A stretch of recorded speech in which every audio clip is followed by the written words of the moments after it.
You are watching Slime Recap.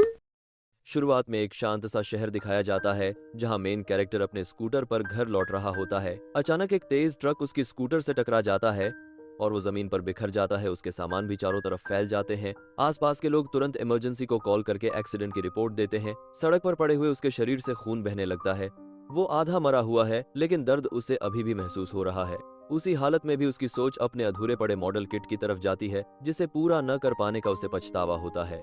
जैसे जैसे उसकी चेतना धुंधली होने लगती है, सीन धीरे धीरे बदलकर जिंगजो की नॉर्दर्न बॉर्डर पर पहुंच जाता है जो डेनिंग किंगडम का हिस्सा है। वहां एक बड़ा सा समूह घुड़सवार बारबेरियंस का एक साथ दौड़ता हुआ दिखता है। एक बूढ़ा बारबेरियन ऊपर उड़ते हुए एक पक्षी की तरफ इशारा करता है और अपने साथी को उसे गिराने का संकेत देता है। एक ही तीर में वो पक्षी धराशायी हो जाता है। बाकी बारबेरियंस चीखते हुए उसकी उपलब्धि का जश्न मनाते हैं। पास ही कुछ लोग एक बड़े से पिंजरे में बंद दिखाई देते हैं जिन्हें कहीं ले जाया जा रहा है। एक बारबेरियन उस मरे हुए पक्षी को पिंजरे के ऊपर रख देता है और उसका खून पिंजरे की सलाखों से टपककर अंदर पड़े एक बेहोश युवक के चेहरे पर गिरता है। वही खून उसे जगा देता है। उसके सिर में तेज दर्द उठता है और भारी कंफ्यूजन उसे घेर लेता है। उसे समझ ही नहीं आता कि वो अभी भी जिंदा कैसे है। उसके पास बैठी एक छोटी लड़की उसके जागने पर घबरा जाती है। मेन कैरेक्टर खुद को संभालने की कोशिश करता है लेकिन तभी उसके दिमाग में अजीब और अनजानी यादें आने लगती हैं। उसे याद आता है कि वो एक ट्रैफिक एक्सीडेंट में मरा था लेकिन अब उसे एहसास होता है कि वो ट्रांसमाइग्रेट होकर एक दूसरी बॉडी में वापस जिंदा। ये यादें उस बॉडी के असली मालिक की हैं, एक बदकिस्मत युवक जिसका नाम चिन ली था और जो एक नोबल फैमिली का दूसरा यंग मास्टर था। उसे पता चलता है कि डेनिंग के एम्परर ने उसका विवाह किंगडम की सबसे बहादुर अनमैच्ड फीमेल जनरल से तय किया था। लेकिन वो जनरल 8 फुट से भी ज्यादा लंबी, बेहद ताकतवर और पूरे देश की सबसे अगली औरत कहलाती थी। इसी शादी से बचने के लिए असली किनली घर से भाग गया था। भागने के दौरान नॉर्दर्न बॉर्डर पर घात लगाए बारबेरियंस ने उसे पकड़ लिया। वो असली में एक स्कॉलर, लड़ाई झगड़े में कच्चा, लेकिन इनजस्टिस देखकर उसने हीरो बनने की कोशिश की और इसी चक्कर में वो पकड़ा गया। उसका चेहरा खूबसूरत और स्किन नर्म होने की वजह से बारबेरियंस ने तय किया कि उसे नॉर्थ के किसी नोबल को गुलाम की तरह बेच दिया जाए। हालात देखकर उसका दिल टूट जाता है और वो सोचता है कि उसकी किस्मत कितनी खराब निकली। छोटी लड़की उसके सिर पर हाथ रखकर उसकी हालत पर चिंता जताती है। वो मन ही मन खुद को समझाता है कि वो ठीक है और अब उसे बेनिफैक्टर नहीं कहलाना क्योंकि वो उसे बचा ही नहीं पाया था। अपने नए आइडेंटिटी को स्वीकार करते हुए वो खुद को किनली मान लेता है और मन ही मन उस लड़की के बारे में पूछता है। उसकी यादों से उसे पता चलता है कि लड़की का सरनेम जाओ है और उसके दादाजी उसे प्यार से लिटिल ग्रास कहकर बुलाते थे। वो सोचता है कि शायद उसका दादाजी भी इसी प्रिजन वैगन में होगा, लेकिन लड़की की यादों से पता चलता है कि उसके दादाजी ने उसे बचाने की कोशिश की थी और फिर कुछ बहुत बुरा हुआ। चिनली आसपास देखता है, कई घायल शरीर पहले ही मर चुके हैं लेकिन उनमें कोई बूढ़ा आदमी नहीं है, सिर्फ औरतें और बच्चे ही पकड़े गए हैं। उसे दिखता है कि 6 राइडर्स लगभग एक जैसे लेदर आर्मर और एक जैसे हथियार पहने हुए हैं, यानी ये प्रोफेशनल सोल्जर्स। बाकी 20 से ज्यादा लोग उनसे कमजोर दिखते हैं लेकिन छिनली की इंजर्ड बॉडी के मुकाबले अब भी बहुत ताकतवर है। पास ही एक छोटा बच्चा अपनी मरी हुई बहन के शरीर के पास बैठकर जोर जोर से रो रहा है, बार बार उसे उठने के लिए कह रहा है। कुछ देर बाद वो गुस्से और दर्द में चिल्लाकर बारबेरियंस को गालियां देने लगता है। उसकी चीख में सिर्फ नफरत और टूटा हुआ दिल सुनाई देता है। बारबेरियन गुस्से में पागल होकर उस छोटे बच्चे को जोर से मारता है। बच्चे के चेहरे से खून बहने लगता है और वो वहीं जमीन पर गिर जाता है। बारबेरियन जोर से धमकी देता है कि अगर किसी ने जरा भी आवाज निकाली तो वो उसे तुरंत मार डालेगा। चिनली तुरंत आगे बढ़कर जाओ को बचाता है। उसके मन में डैनिंग किंगडम की हालत घूमने लगती है। चारों तरफ फैमिन, युद्ध और बर्बादी पसरी हुई है। उसे एहसास होता है कि वो एक ऐसे क्योटिक एरा में दोबारा पैदा हुआ है जहां इंसानी जान की कीमत घास से भी कम है। तभी उसके दिमाग की गहराइयों में एक रहस्यमयी आवाज गूंजती है। चिनली अपनी आंखें बंद करके अपने स्पिरिचुअल वर्ल्ड में प्रवेश करता है। वहां एक सिस्टम विंडो खुलता है जो बताता है कि आज के लिए उसे फ्री 10 पुल मिला है और बाकी पुल्स के लिए पेमेंट चाहिए। वो डिसबिलीफ में सिस्टम की बात दोहराता है और समझ जाता है कि ये अजीब सा गाचा सिस्टम उसके पास एक चीट एबिलिटी की तरह आया है। सिस्टम फिर से पूछता है कि क्या वो डेली फ्री 10 पुल शुरू करना चाहता है और वो तुरंत कंफर्म कर देता है। रिजल्ट में उसे राइस क्रैकर्स, बॉटल्ड वाटर और इंस्टेंट नूडल्स जैसे कॉमन आइटम्स मिलते हैं। वो इरिटेशन में सोचता है कि ये सिस्टम तो बेकार है, एक गारंटीड यूजफुल ड्रॉप तक नहीं देता। सिस्टम बताता है कि सारी कार्ड्स वेयरहाउस में स्टोर हो गई हैं और कभी भी यूज की जा सकती हैं। फिर सिस्टम अनाउंस करता है कि फर्स्ट 10 पुल कंप्लीट हो चुका है और एक न्यूबी गिफ्ट पैक अनलॉक हुआ है जिसमें एक्स्ट्रा 2 10 पुल्स हैं। सिस्टम एक्टिवेशन मांगता है। उसे समझ आता है कि उसकी हॉरिबल लक की वजह से उसे एक्स्ट्रा 20 पुल्स मिले हैं। वो तुरंत दूसरा ड्रॉ शुरू करता है। इस बार भी कई फूड आइटम्स आते हैं लेकिन उनके बीच उसे जुआंगोंग पिल्स और बर्जर्क पोशन मिलते हैं। Juangong pills world of star armor 3 star combat pills होती हैं जो टेम्परेरी कॉम्बैट पावर बढ़ाती हैं और कॉन्ग जेंग का अल्टीमेट ट्रम्प कार्ड मानी जाती हैं। Prototype berserk potion world of iron से शरीर को थोड़ी देर के लिए बर्जर्क मोड में डाल देती है, जिससे पावर बहुत बढ़ती है, लेकिन बाद में शरीर बेहद कमजोर हो जाता है। सिस्टम कंफर्म करता है कि ये कार्ड्स भी वेयरहाउस में स्टोर हैं। चिन ली को अब यकीन होने लगता है कि ये गाचा सिस्टम शायद फ्यूचर में स्टार आर्मर का बैटल आर्मर और स्टार सोल जनरल्स भी दे सकता है। आखिरी 10 पुल बचा था, इसीलिए वो प्रार्थना करते हुए उसे शुरू करता है, इस उम्मीद में कि शायद कोई गोल्ड 5 स्टार मिले। फिर से फूड कार्ड्स आते हैं, लेकिन इस बार प्रीमियम राइस कार्ड भी मिलता है। Midodo rice grade battle world का special top grade super delicious rice. Luojin special cupcakes भी मिलते हैं जो जाओ सिबलिंग्स के लिए बनाए गए टेस्टी ट्रीट्स माने जाते हैं। और फिर आता है जैकपॉट ड्रॉप वाला star soul general Lu Bu trial card world of star armor. ये कार्ड ल्यू ब्यू को 3 मिनट के लिए समन कर सकता है। वो कार्ड उठाता है क्योंकि ल्यू ब्यू की सिर्फ 3 मिनट की पावर भी उनकी करंट हालत से बाहर निकलने के लिए काफी होती। सिस्टम अनाउंस करता है कि आज के सारे गचा अटेम्प्ट्स खत्म हो चुके हैं और अगला रीसेट आवर ऑफ यिन पर होगा। सिस्टम उसे वॉर्न करता है कि 3 सेकंड में उसकी कॉन्शियसनेस एग्जिट हो जाएगी। चिन ली वापस रियल वर्ल्ड में लौट आता है और देखता है कि बाहर बिल्कुल भी टाइम नहीं बीता। उसे समझ आता है कि जब भी वह गाचा स्पेस में जाता है, रियल वर्ल्ड पूरी तरह फ्रीज हो जाता है। अब वो सोचता है कि वेयरहाउस से कार्ड्स बाहर कैसे निकालें। जैसे ही वो मन में लूबू कार्ड पर फोकस करता है, वो अचानक उसके हाथ में आ जाता है। अब उसे सिस्टम का तरीका क्लियर हो जाता है। वो पहले बेसिक आइटम टेस्ट करने का सोचता है और 1 स्टार वाटर कार्ड यूज करता है। तुरंत उसके हाथ में पानी की बोतल प्रकट हो जाती है। वो उसे पीता है और खुद को रिफ्रेश्ड महसूस करता है। जाओ अचानक बोतल देखकर पूछती है कि ये कहाँ से आया। छिन ली उसे बोतल पकड़ा देता है, समझते हुए कि वो बहुत प्यास में है। जाओ इस साफ बोतल को हैरानी से देखती है। उसे लगता है कि शायद ये किसी नोबल या रॉयल का सामान है। कुछ घूंट पीकर वो कहती है कि पानी थोड़ा मीठा और बहुत अच्छा। फिर वो बोतल वापस लौटा देती है। उसकी हिचकिचाहट देखकर चिनली समझ जाता है कि कैदियों को पिछले कई दिनों से बस इतना ही पानी और खाना दिया गया है कि वो मरे नहीं और कोई बीमारी न फैले। झाओ बताती है कि इतना कीमती पानी उसके लिए काफी है। चिनली उसे आश्वासन देता है कि उसके पास बहुत सारा पानी और खाना है। जैसे जैसे और फूड और वाटर कार्ड्स उसकी तरफ प्रकट होते हैं, जाओ स्टन रह जाती है। आवाज धीमी करते हुए चिनली उसे कहता है कि उस बच्चे को ले आओ जिसे बारबेरियन ने अभी मारा था। उसकी प्लानिंग साफ थी, सबसे पहले सभी को खाना पानी देकर उनकी ताकत वापस लानी है, क्योंकि उसकी अगली चाल पहले से तैयार थी। रेगिस्तान की तपती रेत पर कारवां अपनी धीमी और थकाने वाली यात्रा जारी रखे हुए था। हर झटके के साथ कैदियों की लोहे की सलाखों वाली केजेस हल्की हल्की झूल रही थीं। कुछ देर बाद जाओ उस लड़के को लेकर वापस लौटी। लड़के ने तुरंत ही चिन्हली को पहचान लिया, वही स्कॉलर जिसने पहले उनकी मदद करने की कोशिश की थी। लेकिन चिन्हली ने उसकी पहचान को कोई महत्व नहीं दिया। उसका चेहरा गंभीर और उसने साफ कर दिया कि वह लड़के को सिर्फ एक मौका देगा यह तय करने के लिए कि क्या वह सच में बदला चाहता है या नहीं। लड़का पहले तो सन्न रह गया, पल भर बाद उसके भीतर दबा हुआ गुस्सा उभर कर बाहर आ गया। उसने बदले की अपनी चाहत जताई और कहा कि वह चाहता है कि हर एक सोल्जर गिर जाए। उसकी आवाज में जलती हुई नफरत सुनकर चिन्हली संतुष्ट हुआ। उसने लड़के को निर्देश दिए कि आगे आने वाले हर आदेश को बिना हिचकिचाए मानना होगा। फिर उसने अपने पास से फूड का एक और पैकेट और पानी की बोतल निकालकर सामने रख दी, जिससे लड़का फिर से दंग रह गया। उसे समझ नहीं आ रहा था कि इतनी वीरान जगह में ये चीजें अचानक कहाँ से आ रही हैं। चिनली ने दोनों बच्चों को जल्दी खाने को कहा और फिर उनसे बाकी कार्ड्स के बारे में एक अहम सवाल पूछा। लड़के ने बताया कि उसके गांव का ही एक लड़का शैन आगे वाली कार्ट में कैद है। झाओ ने जोड़ा कि पीछे वाली कार्ट में पास के गांव की कई यंग लड़कियां भी बंद हैं और उनमें से एक चेहरा उसे जाना पहचाना लगा था। यह सब सुनकर चिनली के चेहरे पर एक हल्की सी मुस्कान उभरी, जैसे पूरा प्लान उसके दिमाग में तैयार हो चुका हो। कुछ देर बाद एक पहरेदार को उनकी कार्ट से किसी के जोर जोर से मदद मांगने की आवाज सुनाई दी। ये झाओ थी जो चिल्ला रही थी कि कोई पागल आदमी उन पर हमला कर रहा है। उसी समय लड़के ने हिंसक झगड़े का नाटक शुरू किया और दिखाने लगा कि वह चिन्हली पर हमला कर रहा है, जबकि चिन्हली फर्श पर गिरे हुए पड़े थे। ये अफरा तफरी देखकर पहरेदार तुरंत दौड़ आया। उसने अपनी कोड़े से लड़के पर वार किया और उसे चिन्हली से दूर खींच लिया। लड़का जोर से जमीन पर गिरा और दोनों इस तरह पड़े रहे जैसे ज्यादा घायल हों। चिन्हली धीरे धीरे उठे और गार्ड के सामने ऐसे दिखाया जैसे वह बहुत आभारी हों कि उसने उनकी जान बचाई। उन्होंने कहा कि लड़का पागल हो गया है। सिपाही कंफ्यूज्ड होकर पास आया तो चिन्हली ने लड़के की बहन की तरफ इशारा किया।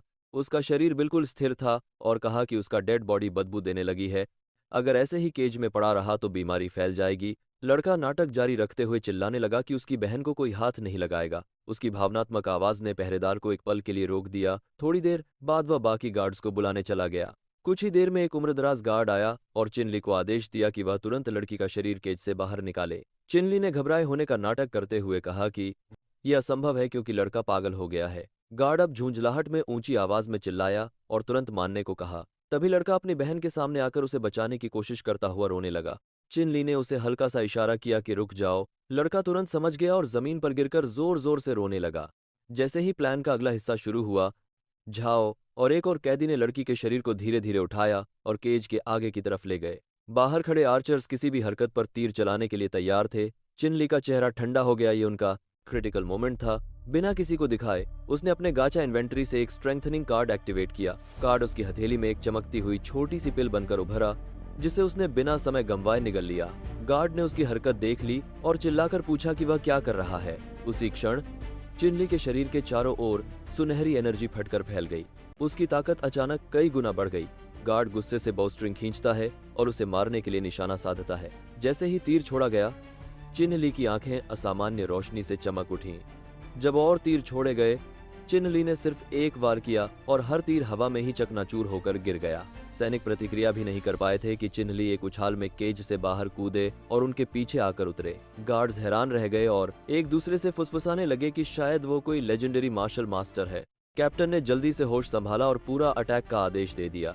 सैनिक आगे बढ़े, जबकि पिल की टेम्परेरी ताकत धीरे धीरे घटने लगी। समय कम था, लेकिन चिनली बेखौफ थे।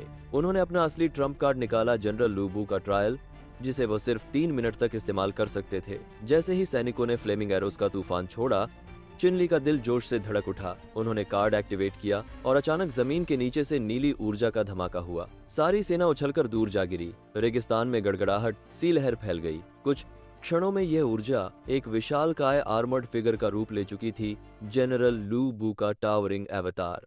उस विशाल शरीर के भीतर से चिनली की इच्छा गूंज उठी कि वो हर एक दुश्मन को खत्म कर देगा। सोल्जर्स घबराकर भागने लगे। विशाल मशीन ने अपनी भारी हार्बर्ड उठाई और एक झटके में कई सैनिकों को काट गिराया। चिनली को जल्दी ही एक कमी समझ आई, इतने बड़े साइज की वजह से छोटे टारगेट्स को मारना मुश्किल हो रहा था।